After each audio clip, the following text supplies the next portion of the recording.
Bien, queridos hermanos, durante varios meses hemos estado hablando de la providencia de Dios y ciertamente que podríamos alargar este estudio mucho. Cada uno de los artículos que tenemos en la Confesión de Fe de Westminster, por ejemplo, pues merece un tratamiento muy extenso para ver en profundidad toda la enseñanza que tiene la Escritura. Pero creo que con estos 20 o 22 sesiones que hemos hecho sobre la providencia divina, tenemos, yo creo, bastante para hacernos una buena idea. Naturalmente que al hablar de la providencia de Dios, yo quiero una vez más resaltar que cuando hablamos de la providencia estamos hablando de la previsión, no de la provisión, repito, sino de la previsión de Dios, de esa previsión que no es una especie de magia de la que Dios adivina, sino la previsión que Dios tiene, puesto que Dios mismo decreta y Dios establece los planes por los cuales ha de desarrollar todas sus obras. Desde la creación del universo a la creación del ser humano y el fin de los tiempos y, en definitiva, lo que es el juicio final y la vida eterna. Todo eso está dentro de un plan, vamos a llamarle así, como un programa establecido por Dios y que se cumple perfectamente. Y para un cristiano, el saber que existe esa providencia, esa previsión divina, es un elemento de gran estabilidad, de confianza, de saber que nuestra vida y todos los detalles de ella no dependen del azar, no dependen de nuestras propias fuerzas tampoco, ni de nuestra sabiduría o capacidad, sino que gracias a Dios está todo eso bien ordenado y no con una mala intención, sino con todo lo contrario, por supuesto, porque viene del Dios que es amor y viene del Dios que es verdad y del Dios que es justicia. Por consiguiente, esta doctrina que hemos estado considerando y varios aspectos de ella es una doctrina en la que debemos apoyarnos continuamente. Y al fin y al cabo de lo que hemos estado hablando se podría resumir en otra palabra, porque la providencia de Dios es ni más ni menos que el ejercicio de la soberanía de Dios. Es la puesta en práctica de una doctrina para nosotros muy querida, que es la soberanía de Dios. Cuando abrimos la Biblia y empezamos a leer su historia y las acciones de Dios, claro, naturalmente vemos que hay un protagonista totalmente único. Hay un actor principal que ocupa toda la Biblia del principio al fin, y es Dios mismo, el cual no deja su protagonismo en absoluto a nadie, no cede su iniciativa a nadie y tampoco permite que existan otros poderes iguales al suyo. Esto significa, por lo tanto, que efectivamente estamos hablando de soberanía. Y el hablar de soberanía en un sentido absoluto, no relativo como hay otras soberanías. Y vivimos en una época en que hablar de una soberanía absoluta no resulta fácil y desde luego no es aplaudido ni es una verdad o una doctrina o un pensamiento que agrade a las gentes. Indudablemente que en el mundo de hoy pues, hay una mayoría posiblemente de países o de población que están viviendo bajo un modo de vida que se puede llamar pues, de democracia o de ejercicio del poder a través de la opinión de muchos o del voto de muchos, y donde no hay verdades absolutas.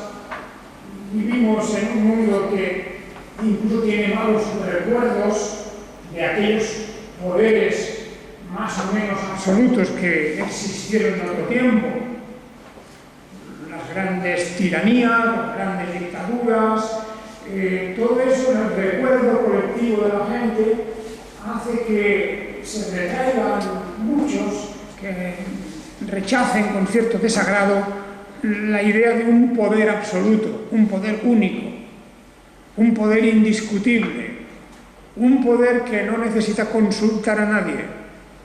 Eso, repito, es un pensamiento en el mundo de hoy que no agrada. No agrada.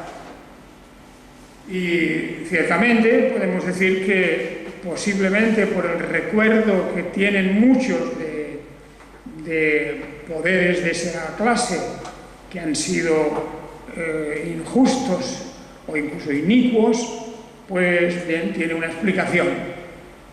Pero nosotros no estamos hablando de eso, estamos hablando de un poder absoluto. Eso sí, cuando hablamos de Dios, de su poder, de su conocimiento y de su justicia, hablamos en los términos superlativos, hablamos en términos de máximos. No hay otro poder como el suyo. No existe ninguna clase de acción, ni ninguna clase de sabiduría que sea capaz de medirse o de compararse con el poder de Dios. Así que estamos hablando de soberanía y de soberanía absoluta, es decir, del Dios que no tiene que responder ante nadie. Esa es la idea que los monarcas absolutos de otro tiempo, o incluso los tiranos y los dictadores de nuestro tiempo, también piensan en esos términos.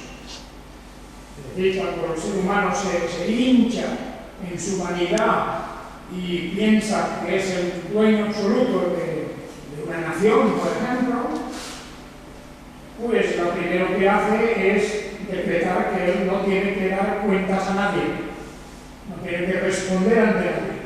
Y consideran que eso ya es un poder absoluto. No tiene que dar cuentas ante la ley porque la ley la hace él mismo y piensa y que por lo tanto si en algo tropieza pues puede hacer una nueva ley. Y así la idea de poder absoluto entre los hombres en realidad es una idea más bien falsa. Es absoluto en relación con los ciudadanos, con la gente a su alrededor. No tiene que darles cuenta. Efectivamente, han habido muchos de esos monarcas, dictadores, tiranos absolutos, que eran absolutos de una manera relativa. Porque, claro, nadie podía controlar ciertas cosas, ni ellos mismos. De aquellos grandes conquistadores que murieron muy jóvenes, pensemos en Alejandro Magno, por ejemplo, su obra quedó a medias, sus sueños no se pudieron realizar. O pensemos de otros grandes tiranos que también la muerte les sorprende, su obra no está acabada, no pudieron cumplir sus designios y sus planes, quedaron desbaratados. Muchas veces sus herederos pues deshicieron en un momento la labor que ellos habían hecho. Bien, por lo tanto, podemos decir que la idea de soberanía, en el sentido en que la conocemos en el mundo actual, es una idea muy relativa que no nos tiene que preocupar mucho. Lo mismo si se habla de la soberanía del pueblo, por ejemplo. Pues la soberanía del pueblo es una cosa muy relativa siempre. No es una cosa absoluta. Y no puede nunca medirse con esta palabra de que el Señor soberano, y por eso hay una frase en la Biblia que se repite en los Salmos, y se repite en profetas, y se repite en el libro de Apocalipsis, cuando a Dios se le llama Rey de Reyes, pues es como para elevar por encima de todos los reyes conocidos, de todos los magnates, de todos los grandes personajes con poder, llevar la categoría de la soberanía de Dios. Él es Rey de los Reyes y por tanto ellos también tienen que darle cuentas a Él, o Dios Supremo, mientras que Él no tiene que dar cuentas a nadie. Y esa es la idea que existe pues, detrás de lo que llamamos providencia, porque la providencia son los planes que Dios ha establecido para el desarrollo de su voluntad. Y ahí tenemos de una manera definitiva esas palabras del apóstol Pablo en la carta a los Efesios y naturalmente que ahí expresa de un modo directo estas cosas que estamos diciendo. En Efesios 1 dice,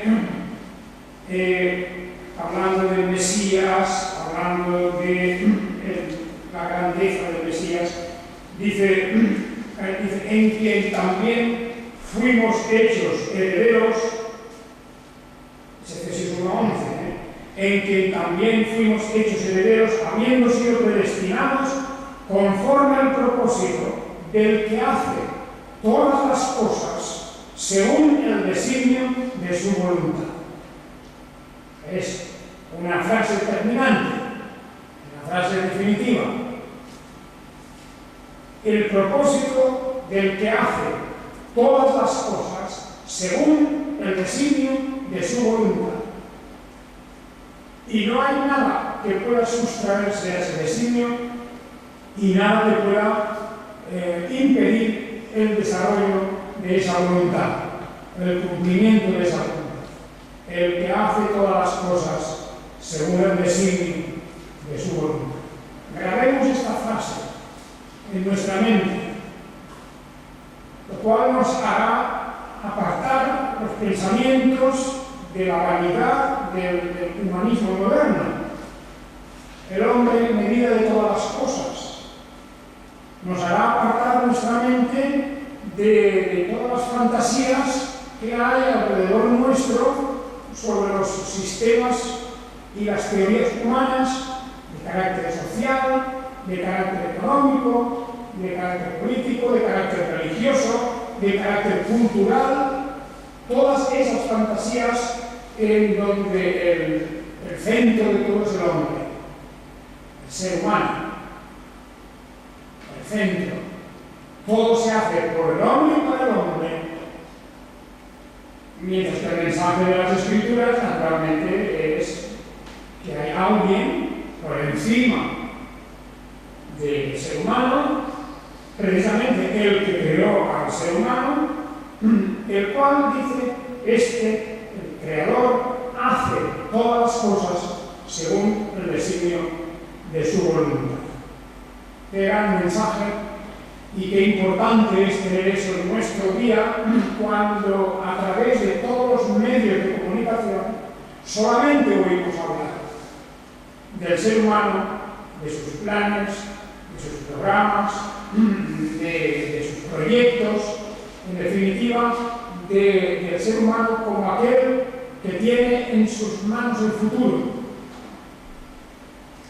Es una frase que aparece muchas veces en la literatura moderna, en el cine moderno. El futuro está en tus manos, el futuro depende de ti. Ese mensaje de la soberanía del ser humano. Pero no es así. No es así ni en el sentido individual de las personas, de cada uno de nosotros, no es así, porque todos nuestros planes y proyectos y nuestros deseos, etcétera, se pueden ver truncados en cualquier momento o simplemente que no se van a hacer, porque una cosa es el querer y otra cosa es el poder. Mientras que en Dios el querer y el poder coinciden plenamente. Imagínate si de algo nos sirve hablar de la providencia de Dios, incluidos los juicios de Dios, incluidos, porque dice muy bien la Confesión de Fe de Westminster que esto abarca todas las cosas, todo lo que sucede en el mundo. Por lo tanto, para nosotros el creer en esta verdad repito, nos hace ser personas confiadas, que no tenemos que dejarnos llevar por el histerismo y la zozobra, la inquietud en que vive la humanidad en general sobre el futuro, qué vendrá, qué pasará mañana. Y crece más y más en el mundo esa sensación de inestabilidad. Diferente es cuando un cristiano, bien arraigado en el mensaje de las Escrituras, sabe que no hay nada ni nadie que pueda torcer los planes de Dios. Y que para nosotros, indudablemente para su pueblo, su iglesia, todos aquellos que entren en ella por medio de la fe en Jesucristo, para nosotros, todas las cosas han de ayudar a bien. Bien, así que eso es lo que hemos estado realmente considerando a través de diversos aspectos. Si hemos hablado de la familia o hemos hablado de otras cuestiones, siempre estamos hablando del desarrollo de la providencia divina, que es hablar de la soberanía de Dios. El mensaje de los reformadores fue un mensaje, claro, de redescubrir estas cosas, porque ya se habían instalado a través de la antigüedad y de la Edad Media, se había instalado ese humanismo en donde lo principal era precisamente la capacidad de la razón, la inteligencia humana. De manera que Dios iba quedando como relegado a un segundo plano. Eso sí, en su majestad imponente, Dios tenía que estar muy lejos y no nos podemos acercar a Él, pensaban ellos, de lo terrible, grandioso que es.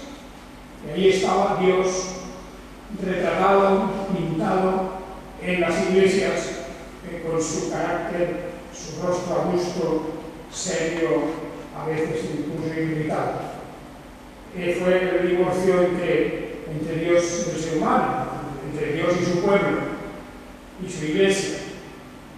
Y por la Reforma, lo que viene es, por la proximidad de la Biblia, la proximidad de las Escrituras, viene el encuentro con Dios, para dejarle a Dios el primer lugar que le corresponde, el lugar que le había quitado la misma iglesia. La iglesia se había hecho fuerte, poderosa, rica, y bueno, más o menos viene a cumplirse aquella visión del profeta cuando dice, pues no me des riqueza para que no me olvide de ti. Y la Iglesia de Dios, durante la antigüedad y la Edad Media, y con el poder en Roma, particularmente el poder de Roma, poder temporal, los grandes papas que se habían hecho emperadores, etc., pues Dios estaba muy lejos del pensamiento de los fieles, de los creyentes. Y la Reforma, por lo tanto, viene a devolver las cosas a su sitio. Dios ocupa el lugar plenamente, estoy hablando, Dios nunca había sido relegado, porque el hombre no puede relegar a Dios, pero quiero decir que en la mente, en el sentimiento, en el culto, en la actividad de la Iglesia, Dios había quedado arrinconado. Eso es lo que se veía, era la realidad, porque se hablaba de cualquier cosa, excepto de la proximidad de nuestro Señor Jesucristo, del trono al cual podemos acercarnos confiadamente, como la carta a los Hebreos nos dice.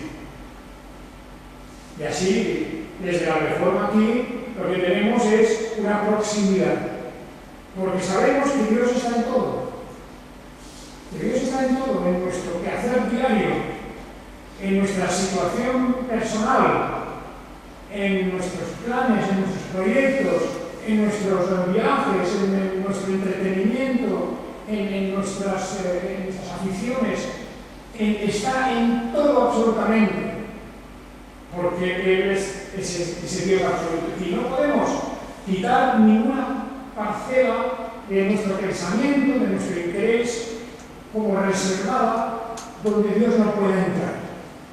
Esa es una cuestión que hoy la Iglesia cristiana está sufriendo muchísimo. Es decir, sí, y Dios es maravilloso y muy bueno, etc. Pero ya lo he dicho muchas veces desde aquí, pero hay una parcela de mi vida que no necesito meter a Dios en eso. Cada uno le da su parcela. Para uno puede ser la cultura, y para otro pues, la familia, para otro trabajo, para otro lo que sea.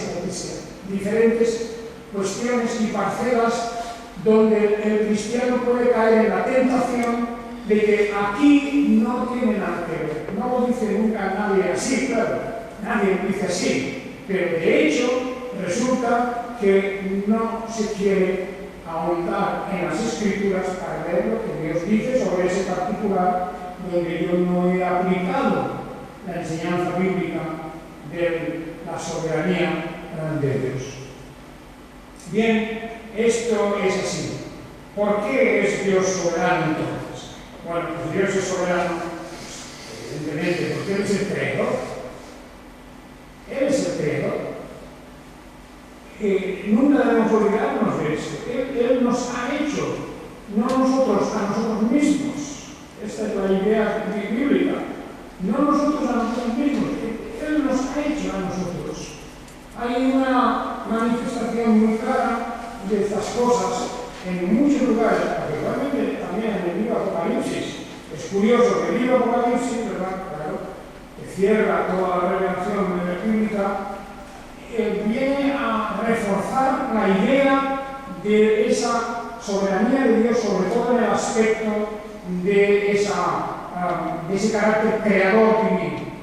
Dice, por ejemplo, en Apocalipsis 4:11, digno eres, oh Señor y Dios nuestro, de recibir la gloria y el honor y el poder.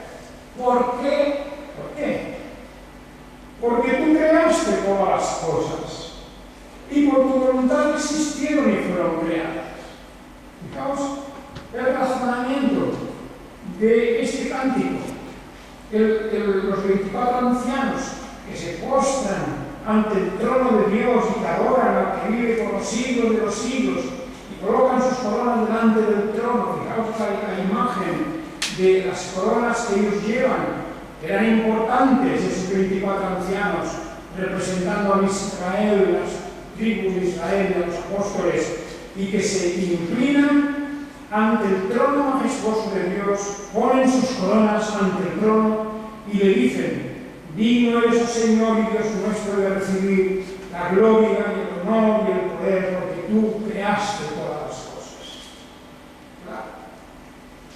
Es que es elemental, es un razonamiento elemental, pero tantas veces se pierde de vista. ¿Por qué? Porque una gran parte de la humanidad, sobre todo del mundo occidental, del mundo, vamos a decir, que ha apostatado del cristianismo, pues ha olvidado totalmente incluso la existencia de Dios, la cual se combate, se rechaza.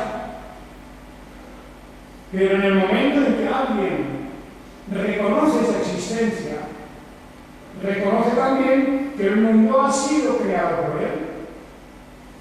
Esos son los combates con la ciencia de nuestro tiempo, la ciencia, o una parte de la ciencia, que quiere establecer la idea de que todo existe sin la existencia de Dios. Todo existe excepto Dios. Ahí está. Por lo tanto, es necesario recuperar para el cristiano hoy no solo una idea más o menos difusa de que Dios existe, no, sino una idea total, que penetra en todo, que lo traspasa todo. Como dicen aquí, tú eres digno de recibir la gloria, el honor y el poder. O sea, todo es tuyo porque tú creaste todas las cosas y por tu voluntad existieron y fueron creadas. La Biblia esto dice de muchas maneras, como cuando habla de cómo podrá la vasija decirle al alfarero, ¿por qué me has hecho así? Pues no hay en ese aspecto ninguna relación entre el poder del alfarero y la voluntad del alfarero y la de la vasija. Y este pensamiento para el hombre moderno, para la humanidad de hoy, pues resulta humillante. Claro. Hemos de comprender que cuando ya no se cree en Dios, cuando se va abandonando parcelas del conocimiento, donde Dios, aquí no, aquí tampoco, en esto tampoco, esto no tiene nada que ver con lo que es. Y entonces, bueno, es como se produce esa especie de gran metástasis, podríamos llamar, donde el cáncer de la incredulidad va abarcando todo. Y al final se queda una pequeña parcela de una religiosidad elemental, una religiosidad que casi no sirve para nada. No es lo que está diciendo aquí. Tuyo es el poder y la gloria, el honor, porque tú creaste todas las cosas. Por tanto, Él ha creado las leyes del universo. Él nos ha dado una ley moral, como tenemos en la revelación de las Escrituras, como también todavía permanece en cierta manera en lo más profundo de nuestro corazón. Y por eso Dios juzgará a los que no han conocido la Escritura, a los que no han conocido la ley escrita, los juzgará por la ley que aún queda en las tablas del corazón, por ciertos principios que están ahí escritos y que sin embargo tampoco se respetan, como no se respeta de tanta manera la ley escrita. Así que esa idea de soberanía hemos de recuperarla. No es una idea solamente de Juan Calvino o de los calvinistas, como dicen muchas veces.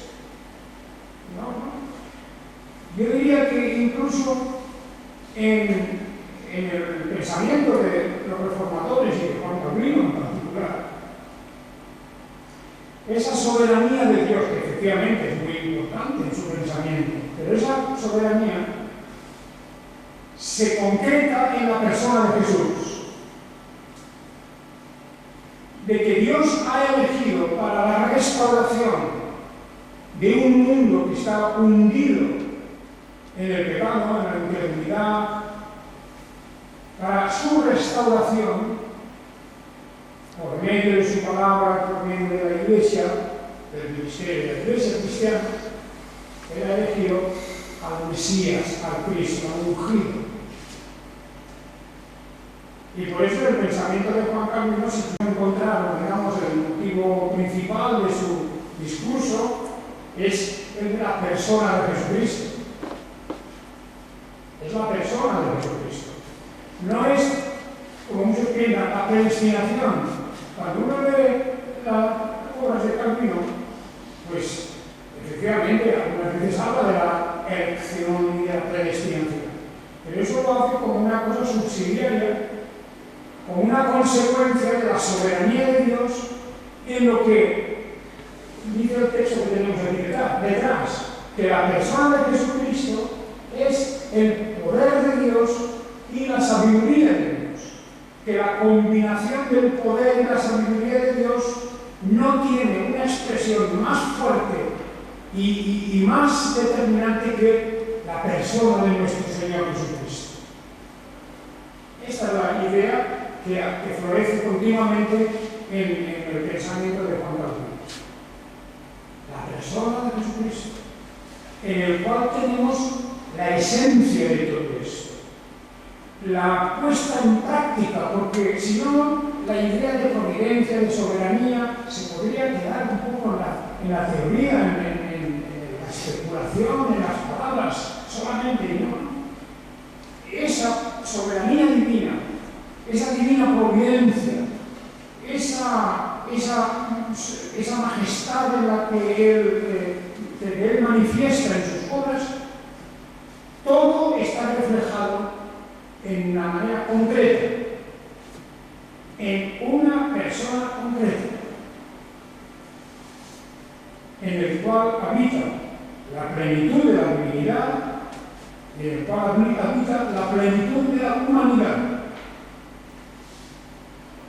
Y por eso tengo interés en tomar un estudio los domingos por la mañana sobre cristología, porque es muy fácil. Yo recuerdo cómo hubo un tiempo aquí mismo en esta iglesia, hace muchos años, al principio de establecer, donde muchas personas andaban un poco como mareadas por todo el tema de la predestinación y la elección. Bien, claro, creemos en la elección y creemos en la predestinación, por supuesto que sí. Por supuesto que sí. Pero eso se puede tomar como si fuera una especie de capricho intelectual. Y uno entusiasmarse con eso como se podría entusiasmarnos por otra cosa que no fuera tan, diríamos, esencial.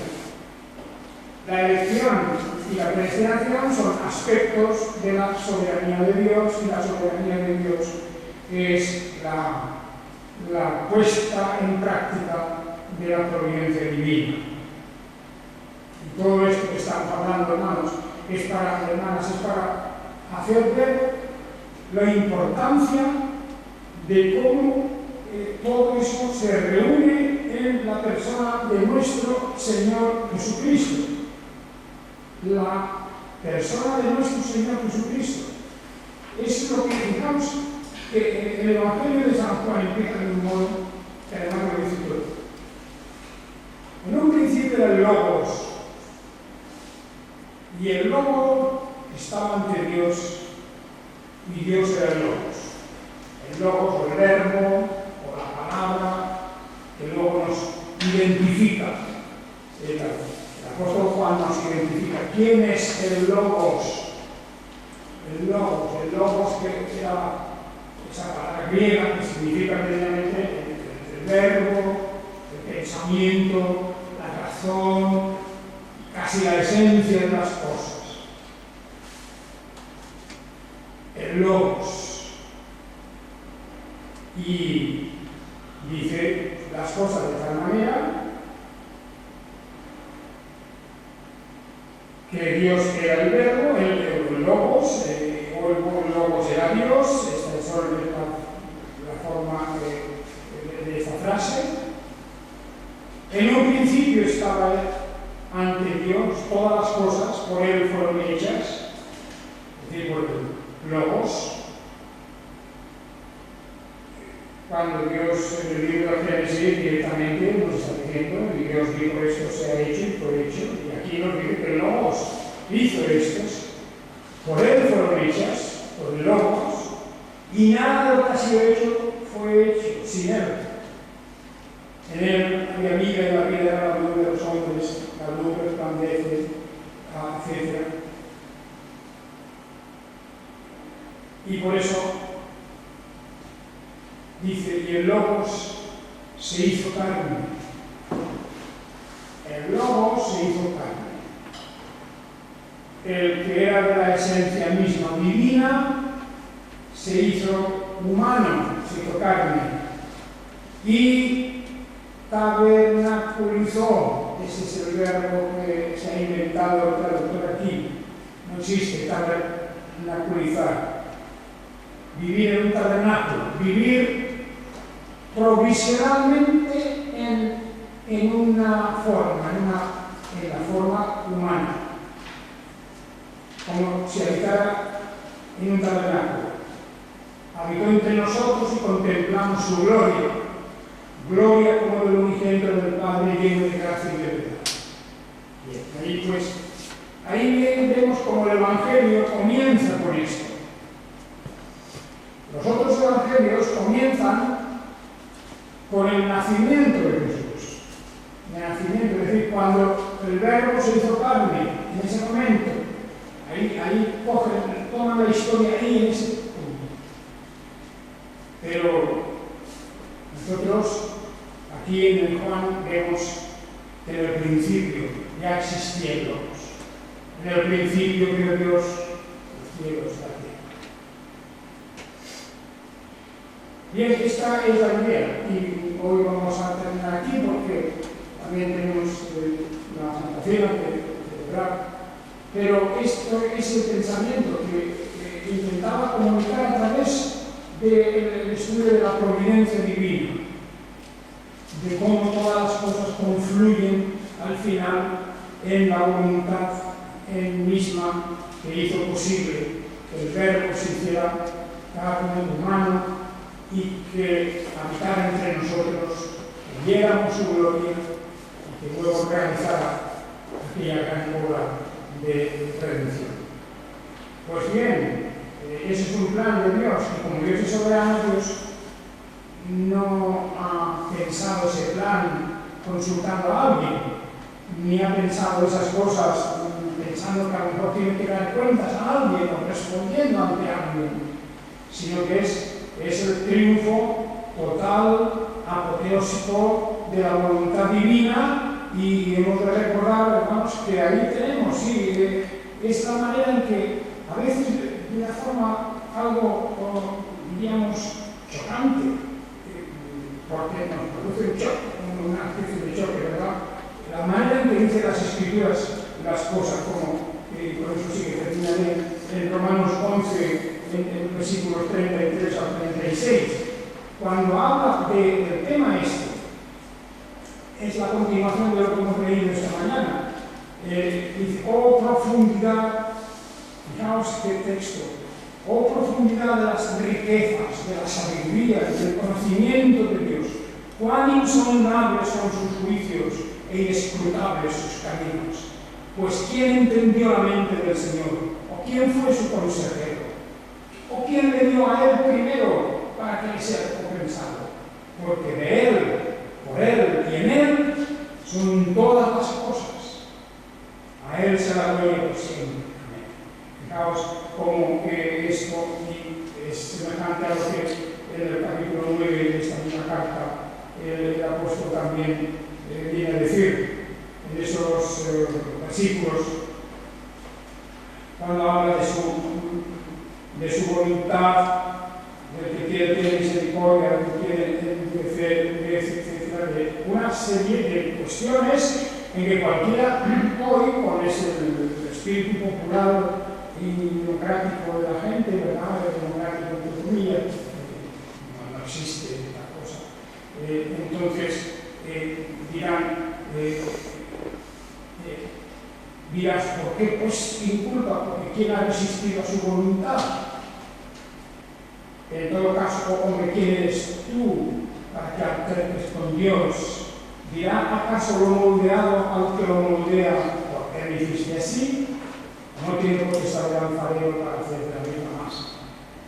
Un vaso para honra y otro para deshonra. Palabras que, como digo, hoy no serían agradables, incluso a lo mejor a estos autores o los que proclaman el mismo mensaje, igual nos ponen a denuncia, ¿verdad? Porque piensan que vamos contra el espíritu de la gracia y de la libertad y estas cosas. Pero, claro, eso es porque el humanismo se ha instalado ya en el pensamiento de la sociedad en que vivimos. Pero la Biblia es así, y creo que un cristiano tenga verdadera paz en su corazón y comprenda globalmente hacia dónde va este mundo y dónde viene, pues para eso necesita creer providencia de Dios y en la soberanía de Dios. Creo que eso será útil cuando estudiemos también la cristología, el porqué de la venida de nuestro Señor Jesucristo y de su obra. Así que para el próximo día que nos veamos, es decir, no en el mes de septiembre, porque el mes de septiembre no voy a esperar a empezar el estudio de cristología, posiblemente a principios de octubre. El mes de septiembre va a ser un paréntesis, haremos en nuestras meditaciones cosas variadas, varios temas. Pues hay 5 domingos, uno de ellos no está aquí, o sea que será variado el mes de septiembre. En octubre yo creo que empezaremos. Que el Señor os bendiga.